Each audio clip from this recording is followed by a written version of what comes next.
it's Jill, founder of Kids Baking Club, and I wanted to tell you that when you go shopping with your parents, and I hope you do, that I want you to become the new egg checker, because it's really important that you buy in a full dozen of eggs that do not have any cracks. Did you know that if you open up one of these boxes at the grocery store, and if you see any of the eggs that show a crack in them, actually they can actually make the rest of the eggs bad. So if you see a cracked egg, it's better to set that carton aside so that the person working in the dairy area knows that that carton is not bad, is not good.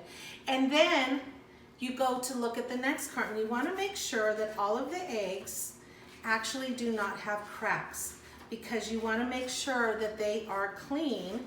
And then you also want to make sure with the expiration date. And on the back, on the side, it will always say sell by date. This one says by September 23rd. You can still use them after you put them in the refrigerator for about 3 weeks after that. But if it says sell date and it's past that date, do not buy them, okay? So that's just some tips on making sure that your eggs are perfect for all of your baking recipes. All right, we'll see you next time.